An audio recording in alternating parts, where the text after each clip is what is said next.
तो बच्चे आज की वीडियो के अंदर हम ओरिजिन के ऊपर अगर क्वेश्चन पेपर के अंदर ओरिजिन के ऊपर बेसिकली ओरिजिन का मतलब 0,0 उसके ऊपर अगर हमें क्वेश्चन में चेक करना है कि लिमिट एग्जिस्ट कर रही है या नहीं, तो उसके लिए मैंने दो तरीके के क्वेश्चन बना दिए हैं। अगर आप ये नोट याद रख लेते हो तो आप हर क्वेश्चन को तरीके से और बिल्कुल सही करके आओगे। तो नोट देखो क्या लगाया मैंने। If we check a question, यदि हम किसी क्वेश्चन में जांच कर रहे हैं लिमिट की, किस पॉइंट पर और रीज़न, देखो इसको मैंने अंडरलाइन किया है, बॉक्स में बंद किया है। यानी ये नोट सिर्फ और सिर्फ और रीज़न के ऊपर अगर हमें लिमिट चेक करनी है उसके बारे में बता रहा है। तो और रीज़न पे जब भी लिमिट चेक करनी होगी, उन क्वेश्चंस को मैंने दो भागों में बांट दिया। पहले भाग में मैंने क्या कहा, यदि क्वेश्चन में वो कहे कि एग्जामिन करो यानी जांच कीजिए, या लिमिट डू नॉट एग्जिस्ट लिखा हो, यानी या तो क्वेश्चन में लिखा हो एग्जामिन यानी जांच करो इस क्वेश्चन की, या ये कहे क्वेश्चन में कि प्रूव करो कि limit do not exist, limit यानी सीमा विद्यमान नहीं है, ये प्रूव करो। तो ऐसे क्वेश्चंस को और रीज़न पर जब भी लिमिट चेक करवानी होगी, हम हमेशा कर्व पुट करके क्वेश्चन को चेक करेंगे। और कर्व भी कौन से पुट करेंगे, जो ओरिजिन से पास आउट होते हों, जैसे कि y बराबर एम एक्स। अब आपको पता है y बराबर एम एक्स एक सरल रेखा की समीकरण है, और ऐसी सरल रेखा की समीकरण है जो कि ओरिजिन से पास आउट हो रही है, यानी ये एक ऐसी स्ट्रेट लाइन है जो ओरिजिन से गुजरती है। ऐसे ही y बराबर एक्स स्क्वेयर, ये एक पैराबोल है, और y बराबर एक्स स्क्वेयर का ग्राफ बनाएंगे तो वो भी ओरिजिन से पास आउट। जैसे मैं थोड़ा सा बता दूं, ये y बराबर एक्स स्क्वेयर का ग्राफ है। तो बच्चे सॉरी, y बराबर एक्स स्क्वेयर का ग्राफ नहीं है, ये एक्स स्क्वेयर बराबर y का ग्राफ है। ठीक है, ये है y बराबर एक्स स्क्वेयर का ग्राफ। ठीक है बच्चे, ये y बराबर एक्स स्क्वेयर का ग्राफ है, और देख रहे हो आप कि ये ओरिजिन से पास आउट हो रहा है। ऐसे ही y बराबर एक्स क्यूब, कुछ भी ग्राफ बना लो, क्योंकि x के बदले 0 रखोगे तो y भी 0 ही आएगा। इसका मतलब ये भी जो भी ग्राफ होगा वो भी ओरिजिन से पास आउट हो रहा होगा। तो वापस, अगर क्वेश्चन में एग्जामिन या लिमिट डू नॉट एग्जिस्ट लिखा हुआ आए, तो आप कर्व पुट करके क्वेश्चन में चेक करोगे कि ओरिजिन पे लिमिट एग्जिस्ट कर रही है या नहीं। और कर्व हमेशा वो पुट करने हैं जो ओरिजिन से पास आउट होते हों। पहले नंबर पे तो हम यही पुट करेंगे। मान लो किसी क्वेश्चन में ये वाला कर्व पुट किया और क्वेश्चन m पर डिपेंड कर रहा है। अब m कितनी वैल्यू हो सकती है m की? इनफाइनाइट, क्योंकि कोई बच्चा सोचेगा m की वैल्यू 1 रख दूं, कोई कहेगा 2 रख दूं, तो अलग अलग आंसर आएंगे। जबकि लिमिट का मतलब क्या होता है, एक फिक्स वैल्यू की तरफ जाना चाहता है वो। कोई भी फंक्शन, देखो जैसे मैं आपको बताऊं, ये 2 वेरिएबल वाले जो क्वेश्चंस किए थे, इसका मतलब है ये वाला फंक्शन सिर्फ 7 पर जाकर खत्म हो जाएगा, 7 से बाहर इसकी बाउंड्री नहीं है। तो लिमिट एक फिक्स वैल्यू होती है। और अगर सोचो हम y बराबर एम एक्स नाम से कर्व पुट करें और आगे कैलकुलेशन करके जब सोल्व कर दें, और मान लो क्वेश्चन m पर डिपेंड कर रहा है, तो m की तो कितनी वैल्यू हो सकती है? इनफाइनाइट। इसका मतलब लिमिट की अलग अलग वैल्यू आएगी। तो फिर हम कहेंगे लिमिट एग्जिस्ट नहीं कर रही। यानी जब भी क्वेश्चन में ये कर्व पुट करें और क्वेश्चन के अंदर आंसर m पर डिपेंड अगर कर रहा है, तो क्वेश्चन वहीं ख़त्म कर देंगे और कहेंगे कि m की इनफाइनाइट वैल्यू हो सकती है, तो लिमिट की भी इनफाइनाइट मान आएंगे, और that means limit do not exist. तो जब भी क्वेश्चन में एग्जामिन या डू नॉट एग्जिस्ट करके लिखा है, तो आप कर्व पुट करके क्वेश्चन को चेक करवाओगे और बताओगे कि इस क्वेश्चन में लिमिट एग्जिस्ट नहीं कर रही। मान लो y बराबर एम एक्स रखने पर कोई फिक्स वैल्यू आ गई, मान लो 5 आ गया, और फिर ये वाले ग्राफ रखने पर भी 5 आ गया, तो फिर हम कह सकते हैं, या हम, और मान लो इसको रखने पर तो 5 आ गया, इसको रखने पर 2 आ गया, तो भी अलग अलग वैल्यू आ रही है, तो उस केस में भी लिमिट एग्जिस्ट नहीं कर रही। अगर कर्व पुट करने पर डिफरेंट डिफरेंट कई सारे कर्व पुट करने पर अगर वैल्यू सेम आ रही है, तो हम कह सकते हैं कि लिमिट एग्जिस्ट कर रही है। पर बच्चे सोचो, ऐसे कितने कर्व पुट करके देखें कि हर बार मान लो ये कर्व पुट करने पर 3 आ गया, ये भी 3 आ गया, ये भी 3 आ गया, और भी तो बहुत सारे कर्व हैं जो ओरिजिन से पास आउट होते हैं। तो कितने कर्व पुट करें कि हम बता दें कि लिमिट एग्जिस्ट कर रही है? तो फिर पॉसिबल नहीं है, क्योंकि इनफाइनाइट कर्व होते हैं जो कि ओरिजिन से पास आउट होते हैं। तो इसीलिए कह रहा हूँ कि इन क्वेश्चंस को मैंने दो कैटेगरी में बांट दिया। अगर लिमिट डू नॉट एग्जिस्ट या एग्जामिन लिखा हुआ है, तो आप कर्व पुट करके लिखाओगे। ये क्यों करेंगे? क्योंकि इसमें हमें आंसर हमेशा डू नॉट एग्जिस्ट आएगा, यानी लिमिट एग्जिस्ट नहीं करेगी। इसको करेंगे अगर पुट करने पर m पर डिपेंड कर रहा है, क्वेश्चन वहीं खत्म, कह देंगे limit do not exist. By chance इसको रखने पर वैल्यू आ गई, मान लो 2 आ गया, और इसको रखने पर कुछ अलग आ गया तो क्वेश्चन ख़त्म हो गया, क्योंकि लिमिट की वैल्यू अलग अलग आ रही है, इसका मतलब लिमिट डू नॉट एग्जिस्ट। तो ये कर्व पुट करने वाला काम सिर्फ इन दो टाइप के क्वेश्चनों में रहेगा। पर अगर क्वेश्चन में बोल दे कि यदि क्वेश्चन में कहे कि लिमिट एग्जिस्ट कर रही है ये शो करो, तो फिर आप एप्सिलॉन डेल्टा डेफिनेशन का यूज़ करोगे, जो मैं आपको दो वेरिएबल में करवा चुका हूँ। तो उसकी प्रैक्टिस फिर देख लेंगे बच्चे। पर ये दोनों नोट सिर्फ और सिर्फ और रीज़न के ऊपर जब लिमिट चेक करनी होगी तभी यूज़ करेंगे, अदरवाइज यूज़ नहीं करेंगे। तो नीचे लाइन भी लिखिए, लिमिट हुई, कंटिन्यूटी हुआ, ये पाथ पर डिपेंड नहीं करते। पाथ पर डिपेंड नहीं करने का मतलब हम इस रास्ते से गए तो वैल्यू मान लो 2 आ रही है, तो इस रास्ते से जाने पर भी अगर वैल्यू 2 आ रही है तो लिमिट एग्जिस्ट करेगी। पर अगर इस पर जाने पर 2 आ रहा है और इस पर जाने पर 2 के अलावा कुछ भी आ गया, मान लो 3 आ गया, तो हम कहेंगे लिमिट डू नॉट एग्जिस्ट, क्योंकि वो पाथ पर डिपेंड नहीं कर रही।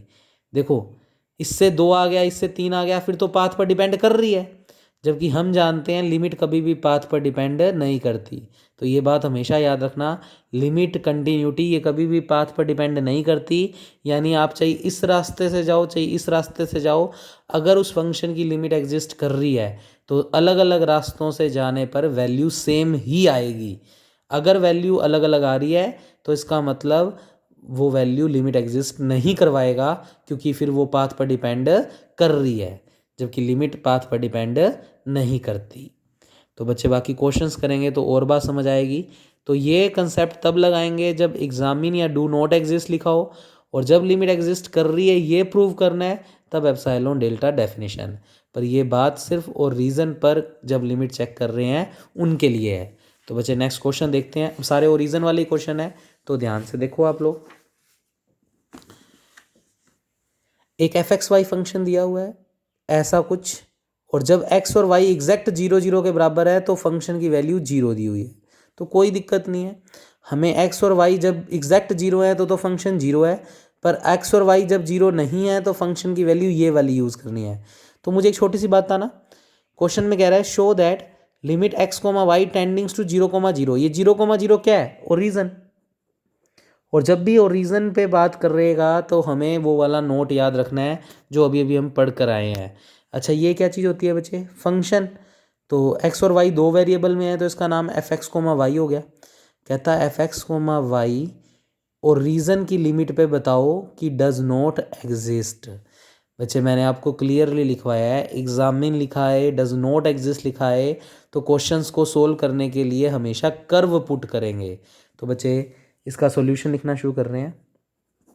सबसे पहले इसको बुला लिया करो पूरे के पूरे क्वेश्चन को, limit x y tendings to 0 0। अच्छा, मैं एक बात बता रहा था, इसका मतलब होता है x 0 के बराबर नहीं है, 0 की तरफ अग्रसर है, y भी 0 के बराबर नहीं है, उसकी ओर अग्रसर है। और जब जब x और y 0 की ओर अग्रसर है फंक्शन की वैल्यू ये दी हुई है, इसलिए उसने fxy के बदले यही रख दिया, ये 0 नहीं रखा, क्योंकि 0 तो तब यूज़ करेंगे जब x और y एग्जैक्ट 0।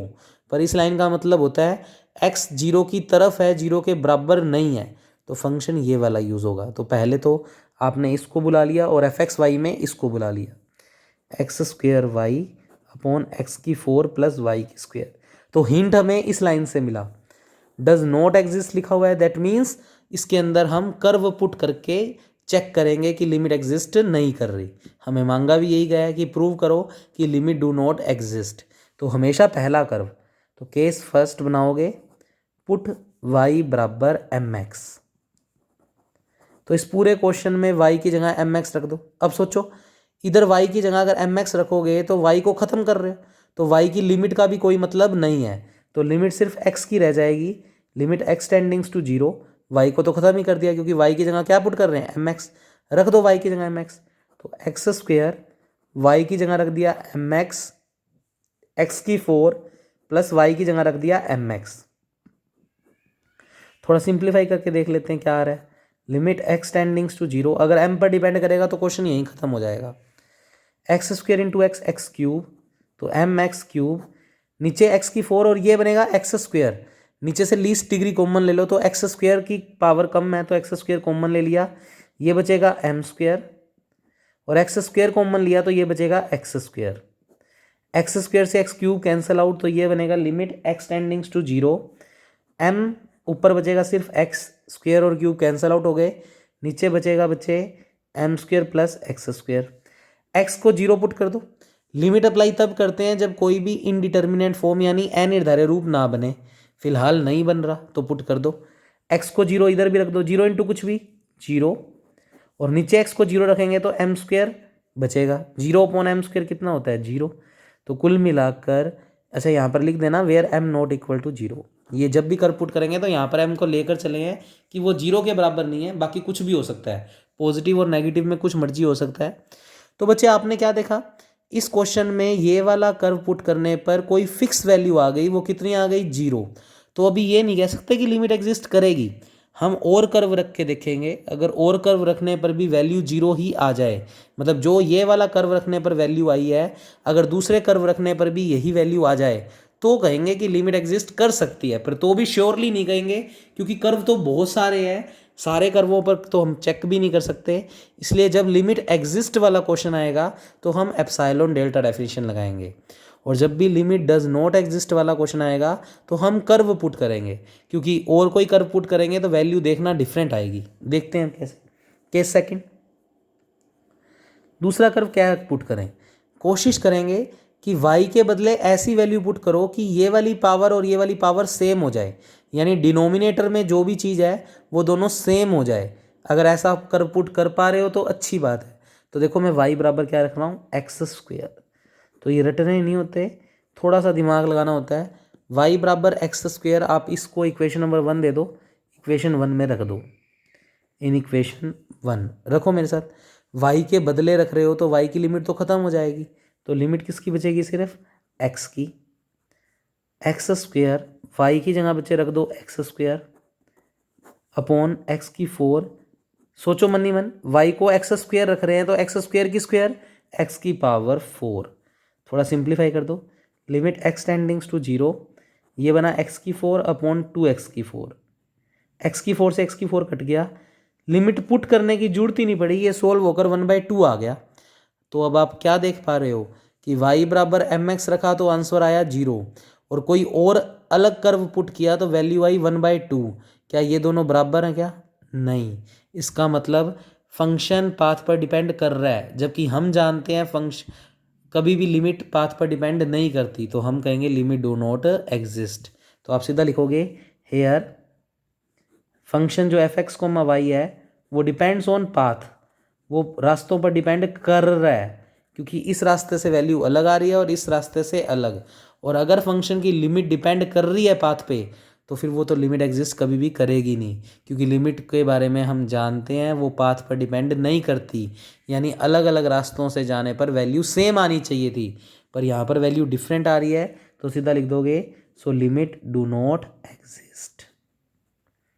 ये क्वेश्चन खत्म हो गया बच्चे। और क्वेश्चन कर रहे हैं, तो जब भी एग्जामिन या डू नॉट एग्जिस्ट आए आप इस तरीके से कर्व पुट करके क्वेश्चन चेक करोगे। और दूसरा कर्व हमेशा कैसा पुट करोगे, इस तरीके से कोशिश करोगे कि वो कर्व रखने पर नीचे डिग्री जो है वो सेम हो जाए।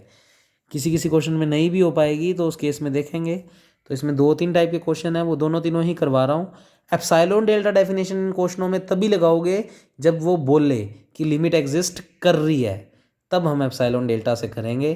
तो देखते हैं बच्चे नेक्स्ट वीडियो में।